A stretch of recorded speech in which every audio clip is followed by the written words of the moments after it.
ಡಿವೈಡರ್ಗೆ ಡಿಕ್ಕಿಯಾಗಿ car ಪಲ್ಟಿಯಾದ ಪರಿಣಾಮ 9 ವರ್ಷದ ಬಾಲಕಿ ಸ್ಥಳದಲ್ಲೇ ಸಾವನ್ನಪ್ಪಿದ ಘಟನೆ ಚಿಕ್ಕಬಳ್ಳಾಪುರದಲ್ಲಿ ನಡೆದಿದೆ.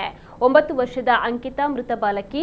ಅಂಕಿತಾ ಕುಟುಂಬ ಹೊಸಕೋಟೆಯಲ್ಲಿ ವಾಸವಾಗಿತ್ತು. ಜಾತ್ರೆಗೆ ತೆರಳಿದ್ದ ಅಂಕಿತಾ ಕುಟುಂಬ ಸಂಬಂಧಿಕರೊಬ್ಬರ ಕಾರಿನಲ್ಲಿ ಬೆಂಗಳೂರಿಗೆ ವಾಪಸ್ಸಾಗ್ತಾ ಇತ್ತು. ಈ ವೇಳೆ ಲಾರಿಯನ್ನ ಓವರ್ಟೇಕ್ ಮಾಡಲು ಹೋಗಿ ಚಾಲಕನ ನಿಯಂತ್ರಣ ತಪ್ಪಿ ಕಾರು ಡಿವೈಡರ್ಗೆ ಡಿಕ್ಕಿಯಾಗಿ ಪಲ್ಟಿಯಾಗಿದೆ. ಪರಿಣಾಮ ಗಂಭೀರವಾಗಿ ಗಾಯಗೊಂಡು ಅಂಕಿತಾ ಸಾವನ್ನಪ್ಪಿದ್ದು, ಉಳಿದವರು ಪ್ರಾಣಾಪಾಯದಿಂದ ಪಾರಾಗಿದ್ದಾರೆ. ಘಟನೆಯ ಬಗ್ಗೆ ಚಿಕ್ಕಬಳ್ಳಾಪುರ ಸಂಚಾರಿ ಪೊಲೀಸ್ ಠಾಣೆಯಲ್ಲಿ ಪ್ರಕರಣ ದಾಖಲಾಗಿದೆ.